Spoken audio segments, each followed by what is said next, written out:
You've just stepped beyond the most never dare cross. I don't. That's just. It's not like it's live or anything. All right. Canceled already. Okay. Evening, Cancel. All right. Spencer. Welcome evening. I think your specialty you were Oh my having earlier. Lord. All right. Good evening, my friends. You've just stepped beyond the line most never dared to cross into Dark Woods Paranormal. Now, tonight is unusual. Normally Thursday nights belong to our True Crimes Thursday series. We are we what is going on? Well, we know you can't read, Gabriel, so Okay. Yeah, I know. We're the extreme, the darkest corners of human mind, peeling back layers of lies, dissent, and violence under the truth. But tonight, we bend the rules. Apparently, tonight we shift the curtains. Tonight, the veil thins earlier than expected. For this evening, my friends, you are not joining us for true crime. Instead, you are joining us for what is normally reserved for Sundays. All things paranormal. Here at Darkwoods Paranormal, we don't simply tell stories, we live them. We breathe life into whispers, we carry the voices of the forgotten. We hunt shadows, chase echoes, and walk the uneasy path between what is seen and what is unseen. This is not just a podcast. This is a train wreck. No, I'm just kidding. This is turning into the unexplained. We explore spirits and apparitions, doppelgangers in the gin, haunted houses and cursed grounds, alien abductions and conspiracies buried deep in our history. One week, we may walk into the cold corridors of the unsolved murder, and the next, we may find ourselves staring into the eyes of something not of this earth. Darkwoods Paranormal is more than entertainment. We are a community, a gathering of the curious, the seekers, the ones who demand to know what lies just beyond the corner of our vision. So tonight, my friends, I extend an invitation, not just as listeners, but to join us, to become part of the community, to lend your voice to the growing archives of mysteries. And we have a lot of really nice podcasts. Not this one, but the ones usually are pretty good, right? You can find Paranormal Podcast on Amazon Music, which we are doing great on. I think that is our largest listening community platform. Right? Yep. Yeah, it is. It is. You can also find us on iHeartRadio, Spotify, Apple Podcasts, and anywhere the brave dare to listen. You can reach us directly at darkwoodsparanormal.com. Leave us a message, tell us your story, and perhaps become part of the next episode. That seems interesting, doesn't it? Because here's the truth, my friends. We want your stories. If you have seen what others deny, if you have walked through places that still echo with voices, if you have lived through a crime or an eerie encounter that has marked you forever, we want to hear it. And together, we will tell it. But before we move further tonight, let me leave you with a shadow. This is a figure, a winged, black, and towering, that has haunted the skies of Point Pleasant, West Virginia, a creature said to stand nearly 7 feet tall, with piercing red eyes that see right through your soul. Witnesses speak of it as a harbinger, not simply a monster, but a messenger of death. What are we talking about, my friends? The Mothman. From the 1960s onward, his appearances seem to precede disaster. Most infamously, the collapse of the Silver Bridge in 1967, where 47 souls were lost to that icy waters of the Ohio River. Was it a warning, a curse, or something far older, a myth that refuses to die? Some say the Mothman still watches, waiting in the corners for small towns and dark forests. Some claim his wings still cut across the moonlight, his gruesome gaze still searching for the next tragedy to unfold. I am your host, Gabriel Von Graves. And tonight, my friends, we dare to look closer. We ask what the Mothman really is and what it means when the shadows begin to take shape. And now, to guide us deeper into the mystery, because apparently I'm unable to, I turn over to my co-host, the one and only, hopefully much better at this than I am, Ravenite. Welcome. Glad to have Thank you. And I Thank you. apologize. That was brutal. I read it like 8 times, you know? And that You was did great. great. It was absolutely great. And then I'm like, oh, these letters make words. And then I was like, oh, look at that. You know? It's almost like butterflies, except for they were like moths. Okay. I know. Just did Raven flops. Knight. Flops every time with you. Please Every tell time. the few listeners that have not logged off already, why we changed. What is going on Sunday, which is usually our true crime. Okay. Our Sunday would be Well, our all things paranormal. Today would be true crime. Yeah. But we switched it up a little. we flip-flopped it. We I'm flip-flopped looking it. skinny in this. I'm just letting you know. Usually, you know, I look at myself like, but now, because it's a little darker, I'm feeling a little thinner. But I'm I sorry. almost feel like our audio, our like when we post this for our audio listeners, they're not gonna know a thing about what you're talking about. Then I look like However, 130 pounds and ripped. You know what I'm saying? You I'm can like pop on our 30 years YouTube old, channel. no and gray watch hair. Oh, YouTube. Now that would be a problem. Yeah, I was just promoting our YouTube channel, which is where we do our lives. So our audio We're doing listeners, if pretty they're good like, on that, aren't we? Our not YouTube too channels. bad. What's that? We just started posting all of our videos on YouTube. So usually YouTube is a little slower of a go. We've been doing a lot of audio for a very Yeah, long time. I've been doing So, audio. So I Yeah. just released last week. I just released the second episode of the the spaceship that is Yeah. coming to visit us in November, at the end of November. So if I you hope it waits until after my birthday. no, it's gonna land right Um, after it. Right? I mean, that'd be fair. That's actually probably what would happen. Yeah. So I always wanted a party, you know. Does this count? it does. So I invite our listening audience to check out our podcasts on darkwoodsandparanormal.com or wherever you find it. We're huge on Amazon Music, like I referenced earlier. Yeah. That is our, as you mentioned, that's our largest listening community. That's kind It of cool. is. It is. I just And- started and- listening to Amazon Music, who are not a sponsor yet, but we welcome them if they want to. We have definitely welcome Yeah. any sponsors. You know, Gabriel's a big fan of the Jackie Links. the Jackie. I've only no. Okay. Okay, so there So are there's something called the Mothman in Ohio. yeah. So actually, let's go back. There's a couple of reasons why the switch happened. One would be this last weekend, which we did not, we were not able to attend because I was slow on finding out that it was this last weekend. That's the honest truth. They actually just had their big festival, the Mothman Festival in West Point, Virginia, which unfortunately we weren't at, but it was. I think we would have a actually tried to huge- go there. That sounds like Oh, I fun. would- I Now really, I say this that is on my bucket list.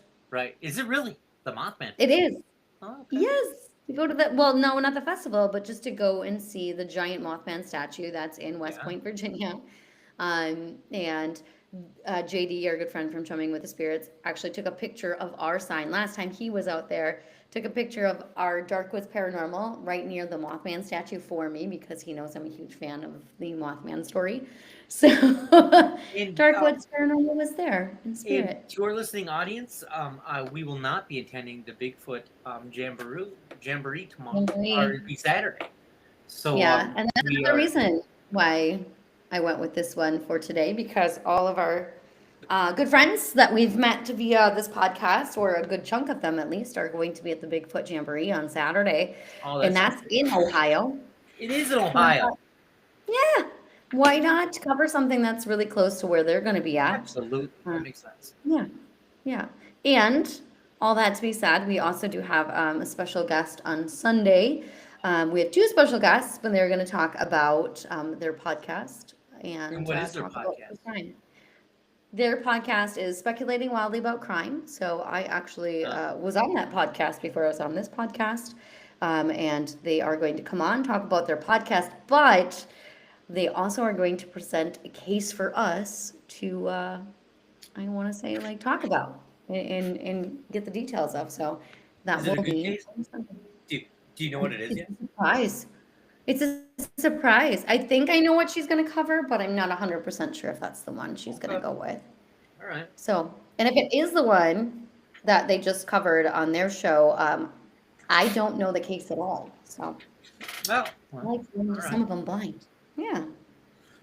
But So you chose today's all things paranormal episode, and it is the Mothman. yes, I don't want to say huge fan of the Mothman, but really that's a true story. I've always been interested in the Mothman case. And I don't know about you, but when I was younger, I watched that movie Mothman Prophecies with Richard Gere. And that movie really sits in my head still to this day. So that's kind I of don't the think I've reason ever why heard I've of been. it. You've never. Oh, oh, this is a Mothman. very good movie. Oh, is it? Well, Richard Gere plays, and we'll talk about him. He plays the journalist that we'll talk about, John Keel, I believe his name was, but he plays him, and they of course take a little bit of, what do you call that? Liberties. You always do that. creative liberties. Thank you. You're welcome. You take a little creative liberties, of course, When with you the say story. I always do that when we discuss cases, I'm like, they seem like you took creative liberties. I don't personally take creative liberties, just to kind of straighten out that, sounding No, kind no, of. no. I was saying that you say that a lot. You say I the do say that a creative lot. liberties is Yeah. something that you say. So, the movie does use some creative liberties, and of course makes it dramatic for movie purposes. But Well, you wouldn't watch if it wasn't. yeah, exactly. But they do keep some of the details in there. So we will talk Details a are little good. bit about. Right. Oh, details are good. They're important. So, do you know anything about the Mothman, Gabriel? I know nothing about the Mothman. I know nothing. Nothing at all. Well, I've seen the statue when our when our podcast label was pictured with it. I know little hints and pieces. I know that it is a harbinger of doom. At least that's what it said. And we'll get into theories. I have my own theory of what it is. You know, Which is well, another reason why I liked it. It's a good theory. thank you. Actually, that theory is the same, but I added a layer to it. I take creative liberties. There it is. No, so no, I think it's a good episode, and I'm looking forward for you to tell us. So, Okay, yeah, please. let's do it. Yeah. All right, let's do it. So Once we are again, I going am Gabriel Von. I just did that because you started talking. You did that one day like 5 times. I did on purpose. Well, I'm Gabriel Von Graves. You're listening to Darkwoods Paranormal, and this is all things paranormal. And of course, our wonderful host, Raven Knight. Please tell us this lullaby. Yes, This is a lullaby. It's not it necessarily is. scary. Some of the things that people say about Mothman, it doesn't have to be necessarily a scary thing. No. But- which is my theory, but well, we'll get into that. Let's get into it. All right, so we're going to open on December 15th, 1967, and it was just after 5 p.m. Now we're in Ohio, and we're at the Silver Bridge, Ohio. which we're not actually in Ohio currently, but the story takes place in Ohio. The Silver Bridge spanned the Ohio River, and it carried rush hour traffic, because this is 5 p.m., between Point Pleasant, West Virginia, and Galapagos, Ohio. Cars full of people, holiday packages, shoppers running errands, children in back seats, all of them crossing over steel cables that, unbeknownst to them, had already begun to crack. Hopefully the children are in seatbelts. Hopefully, but that brings up another thing, but okay. Yeah, that's what Witnesses describe a sharp pop, like a rifle shot or steel snapping, resonating across the river valley, and then the unthinkable. The bridge buckled, twisted, and collapsed. Concrete and metal fell into the dark, freezing water below. Headlights plunged into the river, and screams echoed as dozens of vehicles tumbled into the cold current. 46 souls perished that night. Many bodies were actually never recovered. So, to the people of Point Pleasant, it felt more like a structural failure. Many felt that Year of Terror had been leading up to this moment. So this was actually something that happened after a bunch of other crazy things were happening in West Point, Virginia. I love it. And that would be Mothman sightings, strange lights, men in black, all warnings, and then the bridge broke. Some even say, and this is really kind of sad when you think about it, but that Christmas packages floated along with the bodies that night in the current, which is really that's just sad. Yeah. So it was sad. in December then, huh? Yes, December 15th. Okay. So let's talk a little bit. So we're going to jump to one of the most important key players in the story, and her name was Mary Hyre. She was a longtime local reporter for the Athens Messenger. And she didn't just document what was happening in the town of West Point, which we'll get to some of the things that were happening, but she believed that all these things were happening, all of these sightings, because there were lots of sightings of this strange creature. And she definitely was doing the work. So she was hearing all of these things and documenting them and interviewing people. So this was November 1967, just a month before the bridge collapse. Mary confided to author John Keel, who was played by Richard Gere in the movie, by the way, that she had a nightmare so vivid that she couldn't forget it.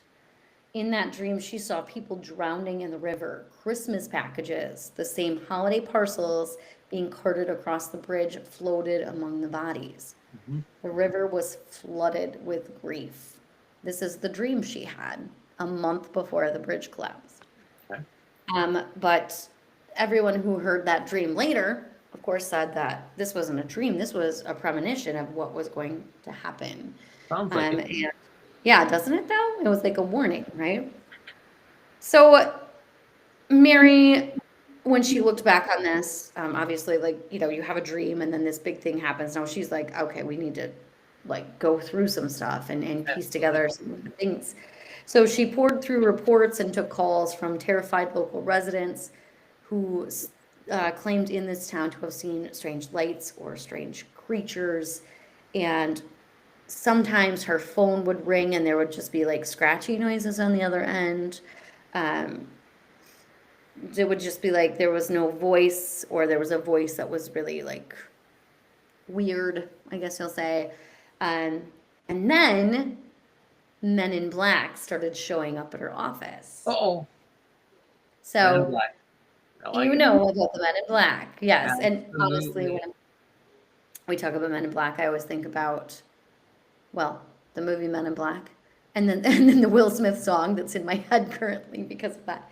But Men in Black always come and like try to erase memories, right? Or Right. yeah. So like I said before, she had this relationship with John Keel, so she worked really close with this author. He was a journalist actually and a paranormal investigator, and then he later published the Mothman Prophecies. Mary became his point of contact on the ground, and she would give him all of the information. So they started kind of piecing these things together. So all these events that kind of led up to the eventual bridge collapse. Okay. So let's go back though. So like I said, there were a bunch of events that were leading up to what actually happened on that bridge.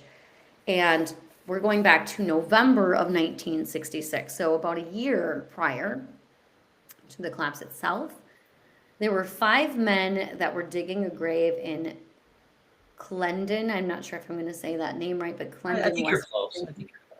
It looks like it.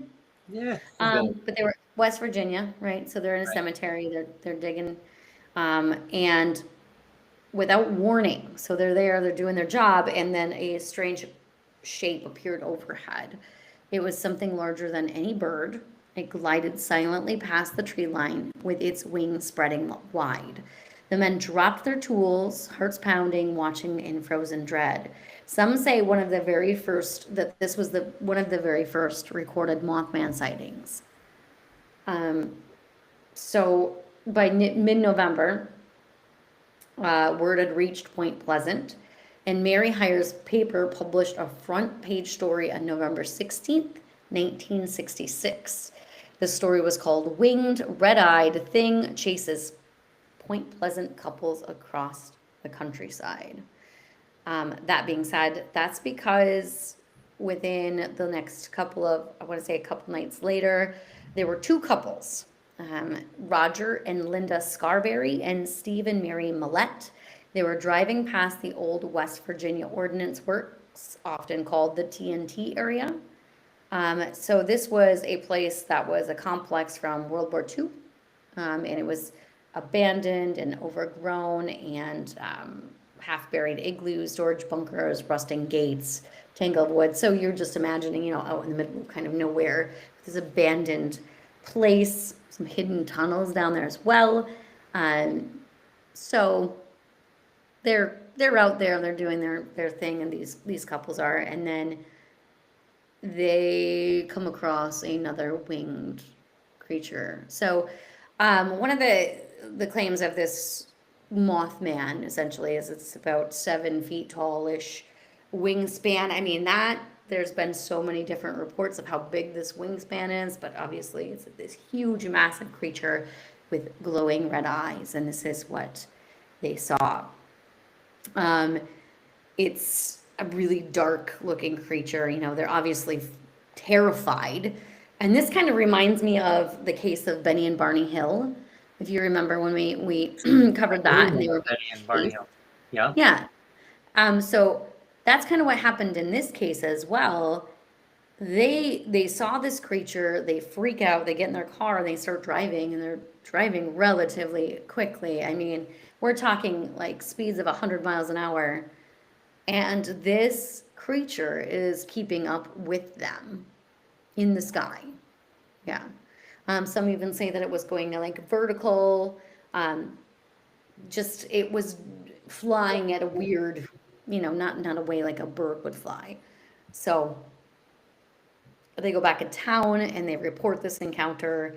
Of course, law enforcement, actually, I shouldn't say of course, law enforcement actually took this seriously. So they just made the report, and now this is news in the town. And of course, people are starting to come forward with their sightings as well, because it's now hit the paper. Right. So there's been lots of reports from that time to when the bridge actually collapsed of people seeing this creature. Interesting, right? Yeah. Okay. There was also reports of, and I don't remember the man's name, but there was another guy who saw a creature out in his property, and his dog was kind of sitting at the edge, like looking out into these woods, and he was out on his porch because he's obviously paying attention to his dog, and the dog's like freaking out, but not barking. The dog's just scared. You know how like when an animal's like staring out into the darkness and it sees something, but it's not growling, it's not barking, it's just staring. And then all of a sudden the dog runs out into the woods to chase whatever this thing is and goes missing. And that happened to at least 2 dogs in that area. One of them they found later, like I want to say 90 miles away. Oh, that's a long ways. Yeah, that is a long ways, especially for a dog to just bolt and run. Right. That dog was found on the side of the road, unfortunately. And then the other dog they never did find. So like people are putting all of these reports in of all of these things that are happening around Point Pleasant. So that's some of the eyewitness sightings that are happening. You just have people reporting it or people seeing it. But there's other things that are happening at this exact same time. So there's a lot of UFO encounters that are being reported in the same area at the same time. And this is actually in the 60s. So if you think about the 60s, for example, like it seems like there was a an upridge. I don't think that's a word, but an uptick, maybe an uptick in like these kinds of things being reported at the same time across the country. Right. Yeah. So there was UFOs, electrical interference in this town. It seems like poltergeist phenomena was actually happening around the same time, Phenomena. and phenomena. I So love that word. Tom, phenomena? Yeah, phenomena. I'm, I'm surprised you were able to say it. I'm not gonna lie. Is that because of the opening monologue? I love that. Thank you. No, it's just Phenomena. because certain words you struggle with, like Name specific, one. Name one. What? specific. Yeah. Name one that's. I just did. Which one? Say specific, Gabriel. I'm interested in the Mothman. Continue on. So, anyways, so all of these things are happening, right? Yeah. And this is where John Keel, so again, he's a journalist, he's a paranormal investigator. He starts to believe that Point Pleasant was a window area where the Oh, barrier between our world and something else was thin. like the veil. Like the thinning of the veil, Gabriel, one of your favorite subjects. Yes. Residents, again, aerial lights, discs hovering silently, glowing orbs, drifting through tree lines, smaller lights whirling around larger ones. Cars are stalling without mechanical cause. Radios and telephones are glitching. Household appliances are all acting strange. Doors locked and unlocked, strange knocks, whispers, empty rooms. All of these things kind of occurring and then also being reported at It's a the lot same of time. things. It's a lot of things. Yeah. Now, I want to say before we go even a little further into this, some of this to me feels like, let's say somebody makes a report.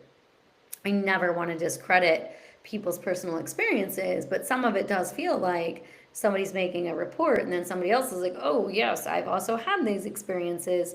Some of that could be like, they're just kind of jumping in on Sounds like that it. train. Yeah. You know what I mean? Oh, yes. Oh, my door locked and unlocked. It must be this going on at the same time. Um, that's some of it. I'm not saying that everyone, of course, is having false experiences. I'm just saying that I feel like that does happen. Or, like now people are starting to say, oh, well, these weird things are happening in my house. It doesn't necessarily have to all mean Right. that it's associated with Mothman. But Right. so, I mean, is it a little interesting though that there was an uptick in UFO sightings at the same time as Mothman sightings and other strange electrical phenomena, don't you think? There seems to be a a reason for it all to be happening at one time. I think. Right. Which is interesting. I mean, It seems interesting. Yeah. we know that, like, in this time, or at least from what we know on history that has been kind of told to us, is that there are sometimes experiments or other different things that they're experimenting.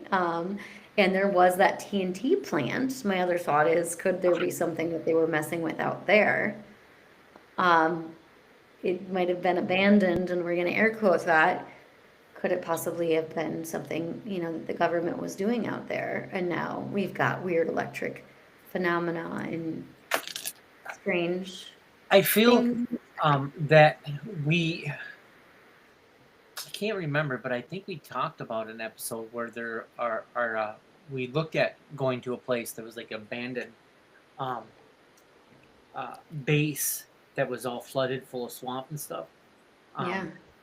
And if I remember correctly, when we were watching the video about this abandoned military base, they showed shackles like they were experimenting on animals, hybrid animals, Yeah. that kind of thing. So I think that's very interesting.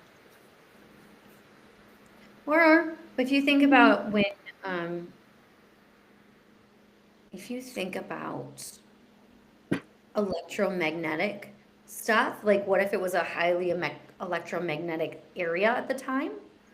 Um, like when you walk into a space, us as paranormal investigators, we walk into a space that's like emitting really high electromagnetic fields. You can feel it. You feel it in your body. Like, that's why sometimes like we have to obviously go in there as skeptics and try to debunk certain things because it could just be that's giving you a weird feelings or weird, I don't want to say hallucinations, but it was just kind of a thought. I don't know. Just putting it out there. No, that's a good theory. So are you ready for my theory? Well, let's I want to say something about the Men in Black first, and then we'll get to theories. Men in Black, I'm all about those guys. I really want to talk about your theory though. So see, that's the song that's in my head. Yeah, after you said that, it's been going in my head. I'm trying to get rid of it, so it's fine. Yeah, you're welcome. We would probably even had a dance to that song because. Oh, we probably do. Yeah, no, I think we did. Anyway, on to the next. So we'll talk about the Men in Black. So that was the other thing that was occurring. So Mary Hyre, she was actually saying that these men would come and visit her. Men in Black, they obviously dress in all black, very strange looking to some people. They came in black sedans. Did you say not you? What? What did you say? And they're men in black. Yeah, and they're men. Sexist. And they're dressed in black. Yeah. They came in black sedans with blank plates or untraceable numbers. So people thought that they acted really like stiff and unnatural, and their questions were really odd. Yep. I watched a lot of X-Files. Yeah. Yeah. It seems like they were just really, and I was listening to something earlier where the guy kept saying probing, which he was meaning they were saying probing questions, but he kept making the joke like Parachum would. But they were being very, very diggy. That's the word I'm going to make up. Diggy? And then diggy. They were really diggy. Yeah. It's fine. I'm a podcaster. It's fine. Yeah. Yeah. But they would tell people that they needed to stop talking about this, stop talking about the things that are happening, and you must forget what's going on. So Men in Black visited Mary multiple times. At one point, a man entered claiming to be a UFO researcher named Jack Brown, and he accused John Keel of lying, and he was like being kind of threatening to Mary and telling her she needed to stop printing the UFO stories. Another instance, there was a short man with strange eyes and black hair, and he spoke haltingly, asking her odd questions. And then when she looked away, he vanished. So, I don't know. So not only all the stuff going on, you've got two people that are very much looking into the things going on, and then they're getting threatened or very much questioned by these men in black. So that was all happening before the bridge collapse. And then we go to the bridge collapse, of course. But let's talk about some theories when it comes to the Mothman. A lot of the theories kind of point to the Mothman being a harbinger of doom. Mm-hmm. So we'll talk a little bit in a little bit about this is not the only time the Mothman's been seen. Mothman's been seen a lot of places around the world. So West Point, Virginia is not the only time or only place. But some people believe that he represents danger that's about to come. So he appears before tragedies happen, mm-hmm. and as a warning, like a pay attention kind of deal. And what happened is after the Silver Bridge collapsed, they didn't see him anymore. There were no more reports or sightings of him in West Virginia. So they thought for sure that he was just impending doom, like warning of what was about to happen, which was a big tragedy, of course. So that's one of the major theories, probably one of the biggest theories. A couple of the other theories is that Mothman is an alien or an extraterrestrial agent. Did you hear that one before? I have not. Okay. Well, people, of course, are tying in because of all the UFO activities that had happened at the same time. Some theorize that Mothman was an extraterrestrial or maybe a scout for the extraterrestrials. So they thought that maybe because whenever Mothman showed up, then you were having these disruptions in electrical equipment and then also lights and all of that the stuff. It just ties together. So maybe the Mothman is an extraterrestrial. So John Keel, we'll go back to the paranormal researcher slash journalist. He actually thought that the Mothman is ultra terrestrial. So that basically means he's not an alien in the traditional sense, but a being from a parallel dimension or reality.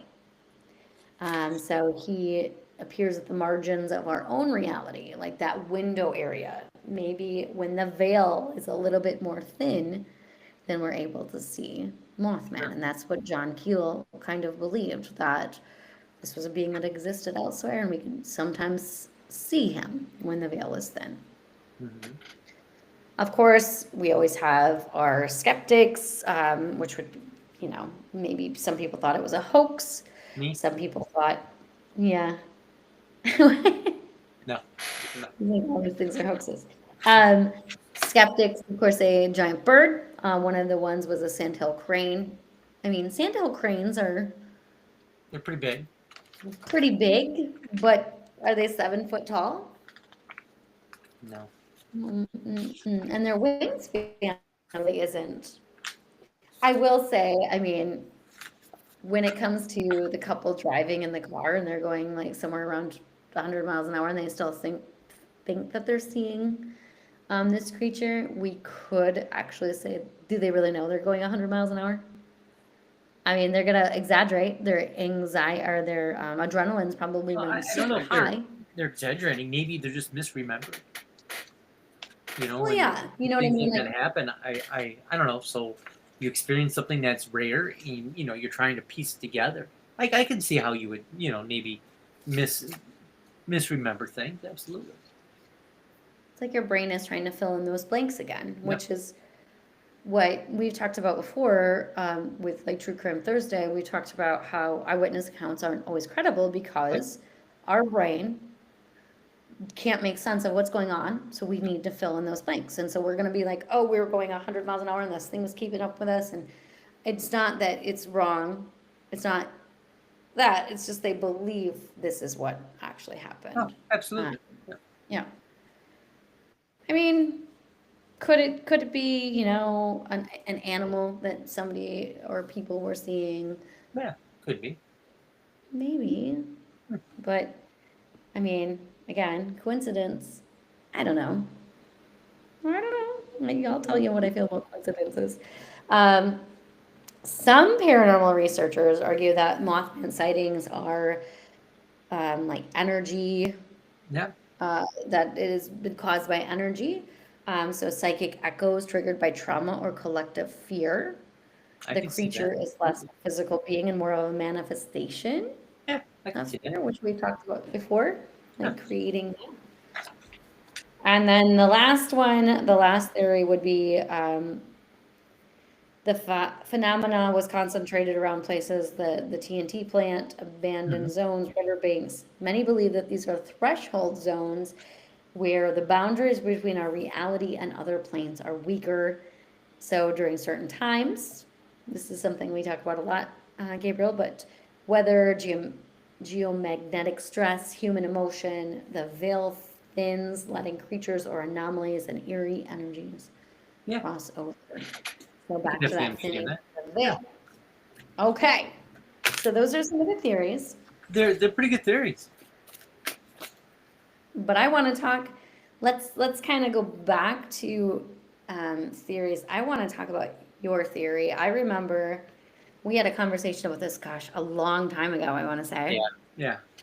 It's been a hot minute, but Yeah. I really liked your theory on what the Mothman could be. So why don't you take us on a ride?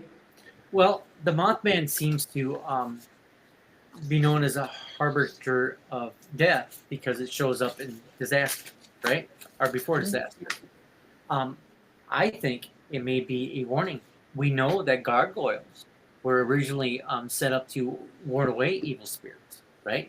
Um, Gargoyles also have a tendency to be protective, right? Warding off evil spirits. So I think it might be even if it's not a gargoyle, even maybe an angel warning um, people of a pending doom, because he's not actually linked. The Mothman's not linked to any kind of danger itself. Always before danger happened. So I think maybe instead of harbinger of death, maybe he might be an angel of life and trying to warn people. You know, that's at least my theory because there is no evidence that he actually has any link to any kind of death. Right? It's always before a disaster. So gargoyle, angel, something like that. So I loved that theory because when you first told me that theory, I'd never heard it. I don't know if anyone's ever even brought that up. Right. It does tie into the whole like harbinger, like warning thing, which to me, I would love to think that this creature or whatever term you want to use here is something that is warning what is about to come. I mean, Right. like I said, so we know I was really big into true crime. I'm still big into true crime, but a lot of detectives in true crime will say that there's no such thing as coincidence. So you have all of these sightings right before a major catastrophe happens that just doesn't feel like a coincidence to me. You know, that doesn't feel like, oh, it's just everyone's seeing a sandhill crane and there are pictures. There are like pictures of this, whatever it is.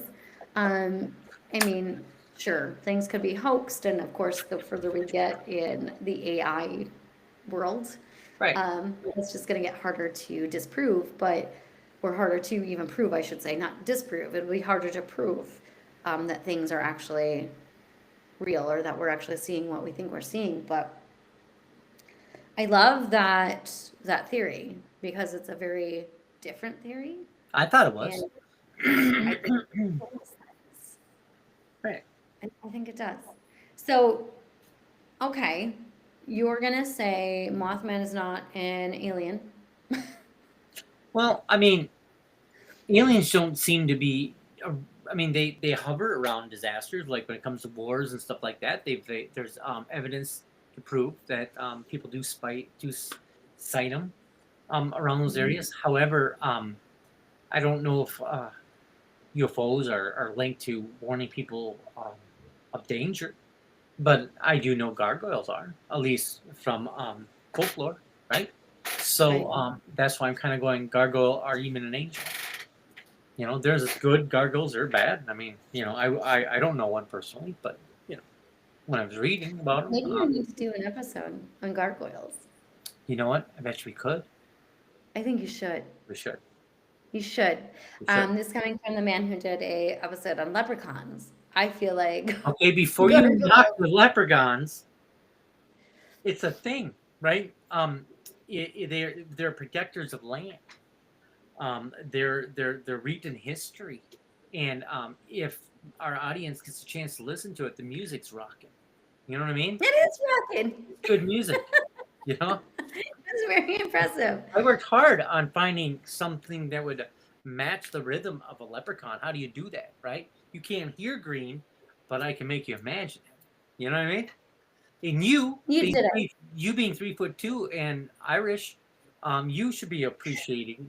No, no. I'm not saying you wee leprechaun. I'm not saying that. But what I am saying is you should be appreciative of you know the painstaking tasks I went through to show that leprechauns actually are linked to being real. and making sure that I lined up with your heritage music. You're welcome. So I am just mad because you stole my Lucky Charms. Yeah, Yeah, but you if took you my were Lucky not Charms. a leprechaun, you wouldn't have cared. This is I true. You took my Lucky Charms, Gabriel. don't know how we went from leprechauns to Mothman, but whatever. I like it.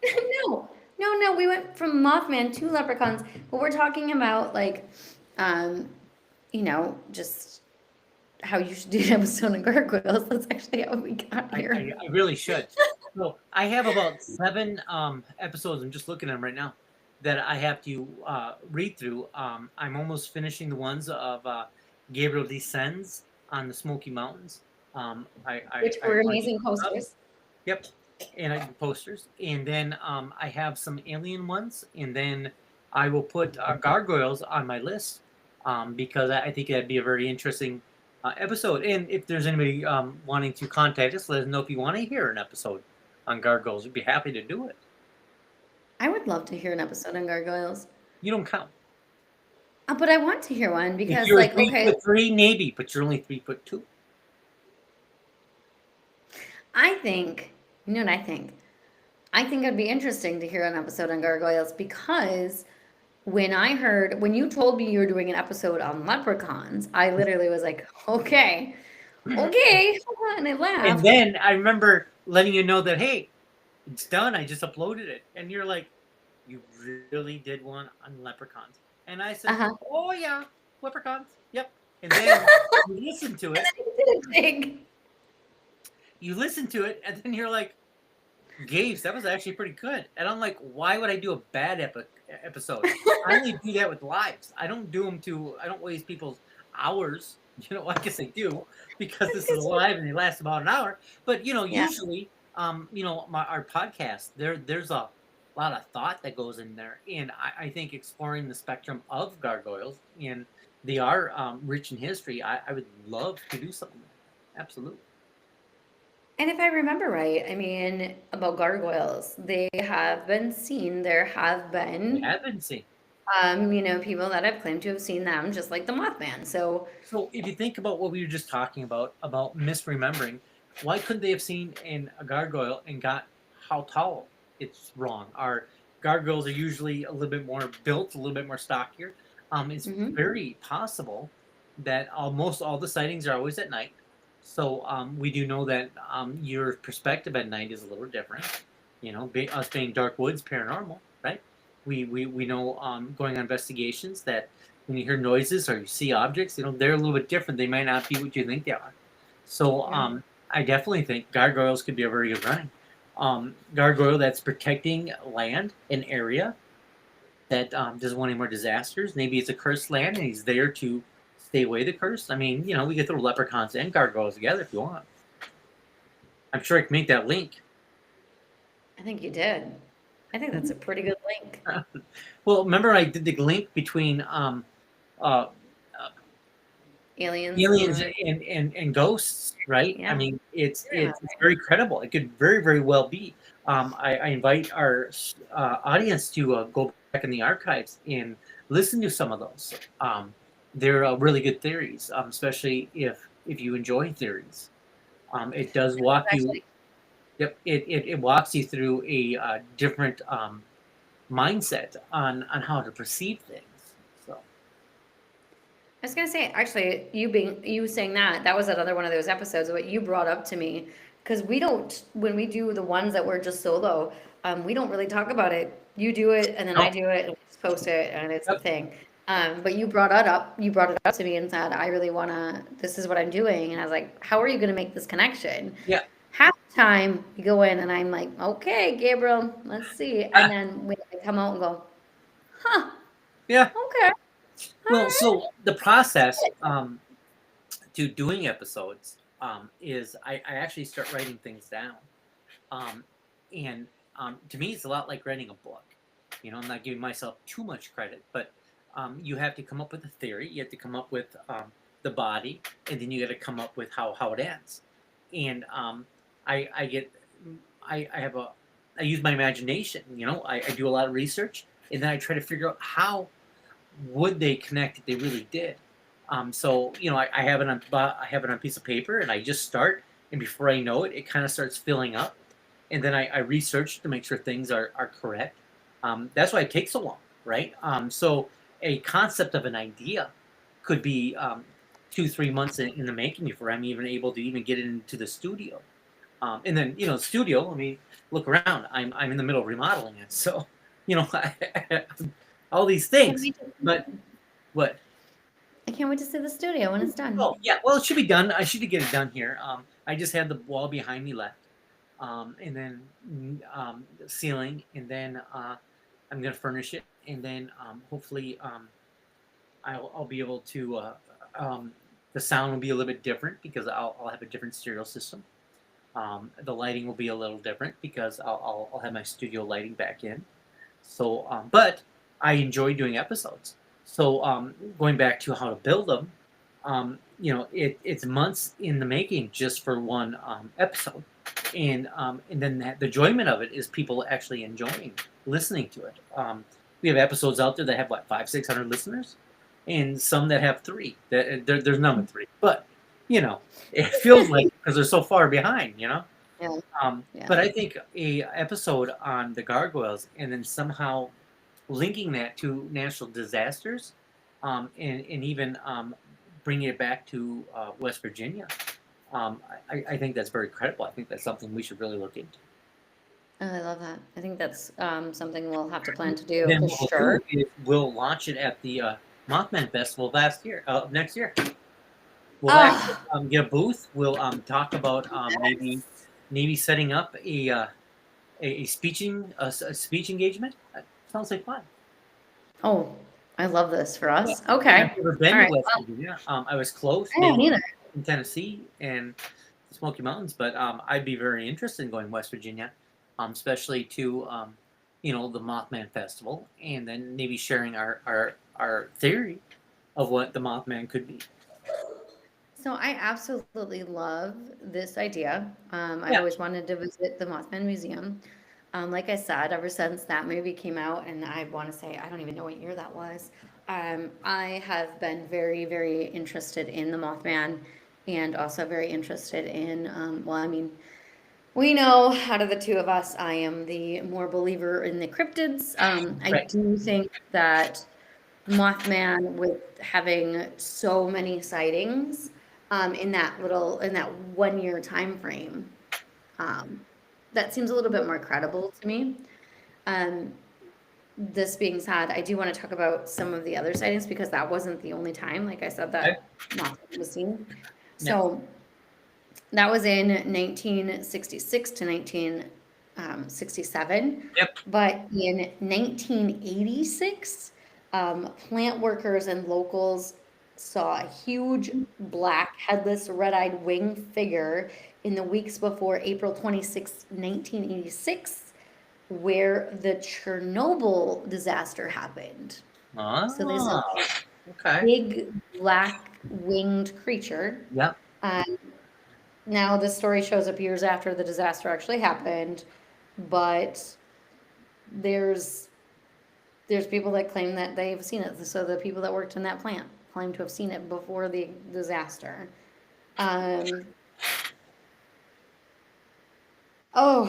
There was a Freiburg Schreiker in Germany in September 10th, 1978, where a black-winged humanoid blocked miners from entering a shaft at dawn, screaming like Oh, look at that. 50 people were kind of Yeah. stuck in there. And there was a methane explosion that followed, and the men turned back. So they weren't able to leave.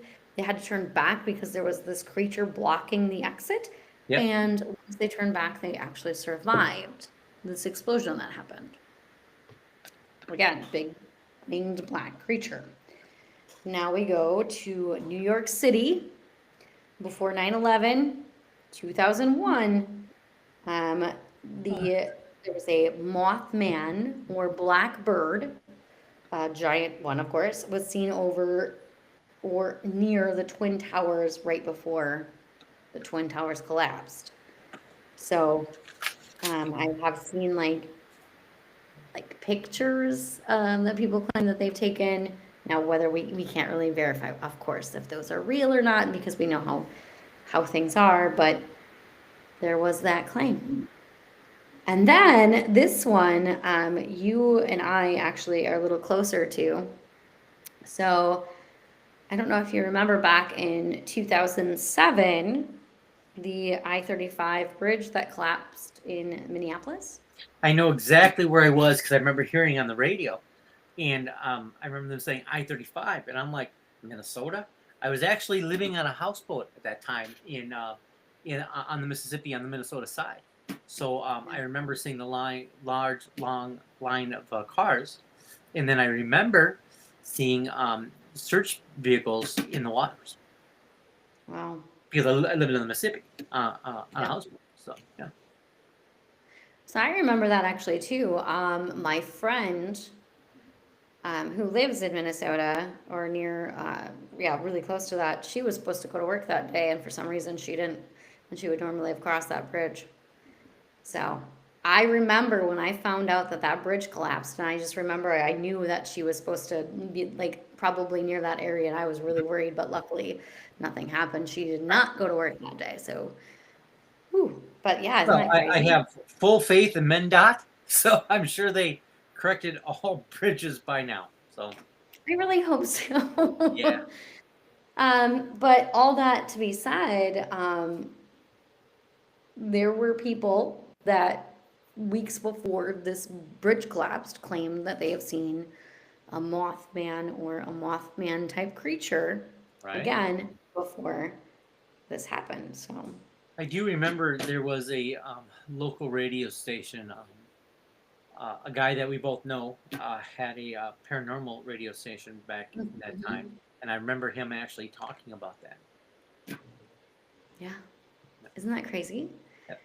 So again, a bunch of major disasters, and there's a couple other ones on there, but like there's a couple of major disasters that happened, and people are claiming to have seen the Mothman right before. Absolutely. No, I mean, absolutely. That makes sense. Yep. So, I mean, for me, like part of me wants to say, okay, well, maybe there was something going on in West Virginia, and there's this TNT plant that's abandoned, and maybe, there's something that was coming out of there, and they were doing like government, I don't know, I was huge into X-Files, right? So they're doing like experiments or whatever it is, and that's why all these lights, and maybe there's a creature, I don't know. Well, I That's what I would propose say. that maybe next year we invite Chumming with the Spirits, and we go to that area, check out that abandoned military area, and then also go to the Mothman festivals. Descend, if you will, onto West Virginia. We'll descend onto West Virginia. Yeah, I love this idea for us. I'm in. Like I would go right now, actually. I don't know. I love your theory. I think for me, I like your theory enough that I might even just say that could be it. You know? I don't Well, think it was an I don't think alien. all cryptozoology has to be malevolent or evil. I think a lot of it is good. I think the Mothman could be a very good example how things are mistaken. Things that may be scary to look at might actually have a very good person. So, or have a very good meaning. So, I think it's a very good example how not to judge a book by its cover. I love that. And look at me being the positive one. Oh my gosh, you are the that's Yeah, that's it's weird. What just it happened? is. I usually don't do that. I don't know. Okay. Also, it seems like you're a little bit more in belief of the Mothman over some of our other cryptids. So you were referring to Bigfoot, You knew it. and we got a You lot knew of blowback online about my disbelief in Bigfoot. So it's not that I have a disbelief. It's more of a reasonable suspicion that something that's so commercialized. I always, I always skeptical of things that are commercialized. We Sure. go into a lot of highly publicized haunted houses that just aren't, right. So when people start making money off of a thing, an idea, or an object like Bigfoot, you go anywhere, you can find Bigfoot, you know, um, merchandise, accessories, stuff like that. So I always have a little bit of doubt when someone's making money off the side of it. However, you don't see a lot of emphasis on Mothman, right? I mean, you'll see Mothman pillows and that kind of thing, but it's not something that's mainstream really. So something like Bigfoot, I'm not saying I have a healthy um, respect for the idea that it could be. I just I just need to go in areas and maybe witness a little bit more Yeah. evidence before I can actually make that determine. I know that they have the Bigfoot Jamboree, and I'm saddened that we weren't able to make it. I personally had things going on. You have other things going on, and that's going on Saturday, right? Um, It is. so I think that might have been a great missed opportunity, but such it as it is, as it is right now, I just, I have a healthy disbelief in something that's so commercialized. But that's fine. I think everyone has the right to their own opinion Right, on what they absolutely, believe in. absolutely, Um, I think again, we talk about eyewitness accounts and of course the difference in like you might see something that you believe and then there's something that kind of snowballs after that. Like you absolutely, could right, report out there and then you've got 10 other people saying, "Oh yeah, I saw the same thing." right. Right?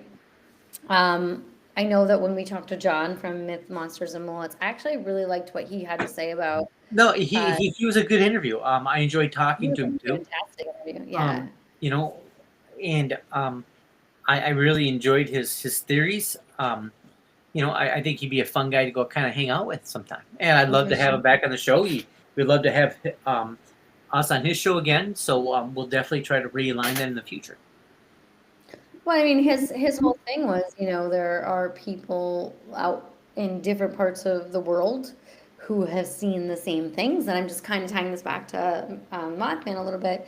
But there are people out there that have seen some of the same things, who have not had that same kind of communication. This might have been before, like the internet and before things were, 1966. I mean, you've got newspapers, but there are people in different parts of the world seeing some of the same things at the same time.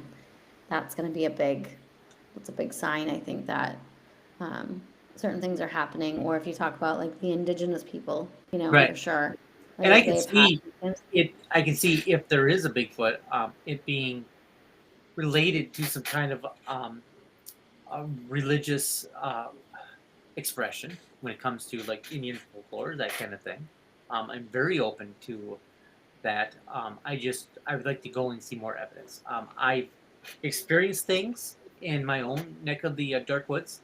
The Goat Man, for whatever it is, a shapeshifter, whatever it was. And I've heard knocking, like 3 knocks, like a log against a log. I've heard that, and it's not the noise; it's just your body has that flight or fight, response. And I know when that happened, I was more of a flight. I'm usually not flight. Usually, I'm like, what is this? So that by itself tells me that there was something that my body was steering me away from. So you I'm don't, open to the idea. I'm not close to it. I mean, we're not closed-minded people, or else we just wouldn't do these kinds of things. But I would like to be in areas that have a little bit more evidence that I may not be aware of, to actually hold and touch stuff like that.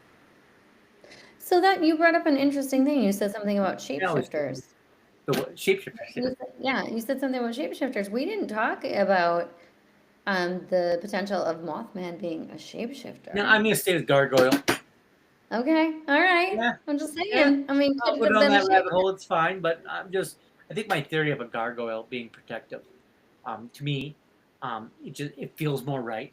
It doesn't have to be everybody's, but for me, it just when I encompass what the Mothman has been contributed to, to me it just feels more like a protective kind of entity, something that I would relate to gargoyles. I 100% agree with you, actually. And I love you brought it up a little bit, that just because there's something we don't know what it is, doesn't necessarily mean it has to be a No, malevolent absolutely. entity. Same thing with spirits. Like we know by going into houses that supposedly are haunted, and we walk in there and we know that just because somebody's having some sort of experience in that house Right. doesn't mean that this entity is like a demonic creature or demonic presence, which I want to say we probably find kind of, well, I don't know, for no better term right now, annoying and everything. I don't know if it's Doesn't knowing. have to be demonic, No, but we've been in those places that we definitely have to be on high alert. And Oh, yeah, for you know, sure. And I think that anybody who goes in and tries to do these things should go in with that mentality. you have to. That's going to It's just a way to protect protect yourself. Absolutely. Yeah, protect yourself. And same thing like you're saying, your flight or fight is going to kick in, and it's going to tell you, your intuition's there for a reason. Right. But just because there are things in this world that we don't know what they are, we don't understand necessarily, doesn't mean they're all bad things. So, Okay. Well, yeah. Raven, we've been here for about an hour and 8 minutes. You have any more theories? Should we start wrapping it up, you think? I actually, you know what? I love your theory. Thank you. I even love the idea of like thinning of the veil or something like that. Maybe it's Right. an interdimensional one ever. But I really want to believe that whatever the Mothman is, it's not a bad creature, entity, Yeah. whatever you want to call it. Right. I really want to believe it is something that comes here to More as of a a premonition, protection as tool. a Yeah, absolutely. warning. Yeah. Yep. Yep. So that is where I'm going to land. I don't know exactly what the Mothman is, but I do believe that these people had these experiences. I think it's more of a to be continued type of situation. We'll have to revisit this in the future. We'll have to do an episode on gargoyles, and through the research, maybe it'll be more present that these are something that could be. Yeah, yeah. I just want to say, I mean, when you told me that one probably a couple months ago, and I said that is a really good theory. I really love that theory. Thank you. I think that's one of the more interesting theories I've ever heard. So Thank you. kudos to you, Mr. Gabriel. Well, my friends, go ahead. No, I just I really think we should go. We should go and check out Point Pleasant, West Virginia, at least for the history Let's do it. of what happened to it. Yeah, for sure. For Okay. sure. But okay. Well, my friends, the shadows grew long, and our time together draws to a close. But remember, the mysteries we've chased tonight don't end here. They linger in the forests, in the forgotten houses, and perhaps even the silence of your own room tonight. If you've enjoyed this journey into the unknown, I invite you to follow us wherever you listen to your favorite podcasts: Amazon Music, iHeartRadio, Spotify, and of course, visit us at darkwoodsparanormal.com. There you can leave us a message, share your story, and perhaps become part of one of our future episodes. We would love to interview you at your leisure and talk about your brushes against the strange, the chilling, and the unexplained. And don't forget, you'll find us haunting the digital halls on TikTok, Facebook, and everywhere you wander to get your best podcasts. Darkwoods Paranormal Podcast, and you'll find us waiting. Until we meet again, stay aware, stay curious, and most of all, my friends, do stay safe out there. Raven, it was a pleasure. Thank you very much. Pleasure as always, Gabriel. All right. Have a good night.